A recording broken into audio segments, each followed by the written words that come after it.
നമസ്കാരം. ഇന്നലെ സത്സന്താന ലാഭത്തിനായിട്ട് എന്തു ചെയ്യണം എന്നത് ചിന്തിച്ചിരുന്നു.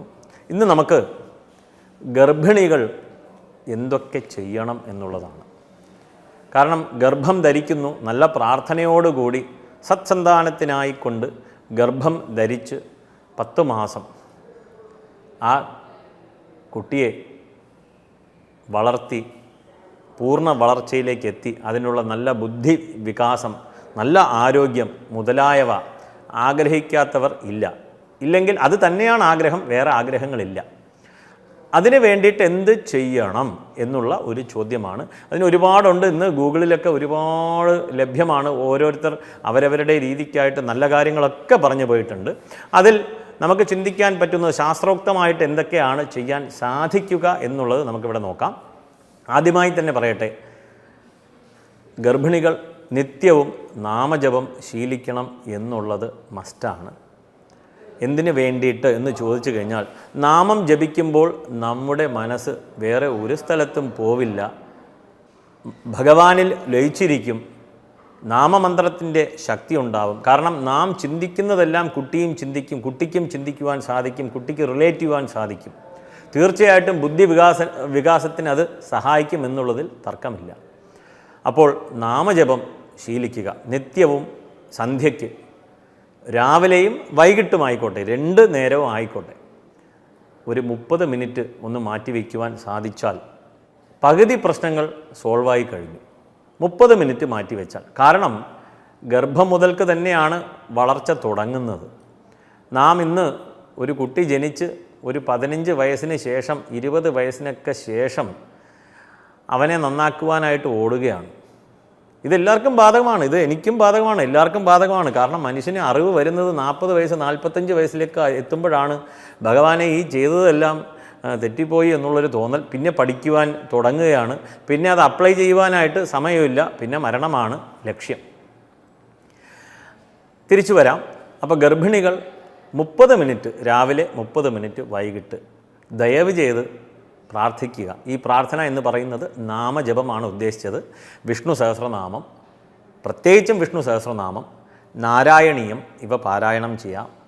നാരായണ നാരായണ നാരായണ, എനിക്ക് ബാക്കി ഒന്നും അറിയില്ല, ഒന്നും വേണ്ട, നാരായണ നാരായണ നാരായണ നാരായണ എന്ന് പാരായണം ചെയ്യും. ഒരു ഡയറി എടുക്കുക, അതിൽ ശ്രീരാമജയം ശ്രീരാമജയം എഴുതാം, ഇല്ലെങ്കിൽ രാമ രാമ രാമ രാമ രാമ രാമ എന്ന് എഴുതാം. നമുക്ക് ഏവർക്കും രത്നാകരനെയും വാത്മീകിയും നമുക്കറിയാം, അതുകൊണ്ട് അതിലേക്ക് കടക്കുന്നില്ല. രാമനാമം എഴുതുവാൻ സാധിക്കും, എളുപ്പമുള്ള കാര്യമാണ്, 1 രൂപ ചിലവില്ല. ഇനി നമ്മൾ ഇന്ന് എല്ലാവർക്കും എയർപോർട്ട്സും എന്തൊക്കെയോ ചെവിയിലൊക്കെ വെച്ച് തിരികെ ഇരിക്കുകയാണ് 24 മണിക്കൂറും. നാരായണീയം കേൾക്കുവാൻ സാധിക്കും, വിഷ്ണു സഹസ്രനാമം കേൾക്കുവാൻ സാധിക്കും, എന്നിങ്ങനെ ഒരുപാട് നല്ല കീർത്തനങ്ങൾ കേൾക്കുവാൻ സാധിക്കും. ഇതെല്ലാം തന്നെ കുഞ്ഞും കേൾക്കും എന്നുള്ളതിൽ മാറ്റമില്ല, തർക്കമില്ല. അപ്പോൾ എയർപോഡ് ഉപയോഗിക്കണം എന്നുള്ള ചിന്തയല്ല ഇവിടെ, ഉപയോഗിക്കുന്നുണ്ടല്ലോ എന്ന് കരുതി പറഞ്ഞതാണ്. കഴിവതും ഉപയോഗിക്കാതിരിക്കുക. മൊബൈൽ ഫോണിൽ സ്പീക്കർ ഉപയോഗിച്ച് മൊബൈൽ ഫോണൊക്കെ ഒതുക്കി വയ്ക്കുക, മാറ്റി വയ്ക്കുക, അതിൽ സ്പീക്കർ ഉപയോഗിച്ച് സംസാരിക്കുക. സ്പീക്കറിൽ തന്നെ നമുക്ക് കേൾക്കുവാൻ സാധിക്കും. ഇനി ഭക്ഷണ ക്രമീകരണം, സാത്വികമായിട്ടുള്ള ആഹാരങ്ങൾ കഴിക്കണം, ഇത് ഏവർക്കും അറിയാം. കഴിയുന്നതും സാത്വികമായിട്ടുള്ള ആഹാരങ്ങൾ, പുറത്തു നിന്നുള്ള ഭക്ഷണങ്ങൾ ഒഴിവാക്കുക എന്നുള്ളത് ഇവിടെ ചിന്തിക്കേണ്ട വസ്തുതയാണ്. കാരണം ഇന്ന് മുഴുവനും പുറത്താണ്, അവർ നമ്മുടെ ആരോഗ്യം ഒരിക്കലും നോക്കില്ല എന്നുള്ളതാണ്. മറ്റൊരു വളരെ പ്രധാനപ്പെട്ട ഒരു കാര്യമാണ്, നാം ചിന്തിക്കാതെ പോകുന്ന ഒരു കാര്യമാണ് കെമിക്കൽസിൻ്റെ ഉപയോഗം. ഇന്ന് മൊത്തം എല്ലാത്തിലും കെമിക്കലാണ്. ഇനിയിപ്പോൾ ആരെയും വിഷമിപ്പിക്കുവാനുള്ള അല്ല, കാരണം ഗർഭിണികൾ പ്രത്യേകിച്ച് ശ്രദ്ധിക്കേണ്ടത് ഈ എയർ സ്പ്രേ, റൂമിൽ അടിക്കുന്ന സ്പ്രേ, കാറിനകത്തുള്ള സ്പ്രേ, ഇതെല്ലാം കെമിക്കലാണ്. സംശയമുണ്ടെങ്കിൽ ഈ ബോട്ടിലിൻ്റെ പുറകെ എഴുതി വെച്ചിട്ടുണ്ടാവും. ഈ ഫോണിൽ മാഗ്നിഫയർ എന്ന് പറഞ്ഞിട്ടൊരു വിഷയമുണ്ട്. അതിലൂടെ നമുക്ക്, ഇല്ലെങ്കിൽ ഒരു കോൺവെക്സ് ലെൻസ് ഉപയോഗിച്ച് അതിനെ വായിക്കുക. അതിൽ മുഴുവനും ഓർഗാനിക് കെമിസ്ട്രിയിലായിരിക്കും. മെത്തനോൾ, എത്തനോൾ, ബ്യൂട്ടനോൾ, ഇങ്ങനെ കുറേ കാര്യങ്ങളുണ്ടാവും.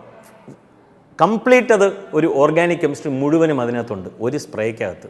ഇതെല്ലാം കൂടി നമ്മൾ വലിച്ചു കയറ്റുകയാണ് എന്നുള്ളത് ഏവരും ചിന്തിക്കുക. ഇതിങ്ങനെ ലിസ്റ്റ് മുന്നോട്ട് പോവുകയാണ്. ഇതിൻ്റെ ബാക്കി അടുത്ത ദിവസം നമുക്ക് നോക്കാം. നമസ്കാരം.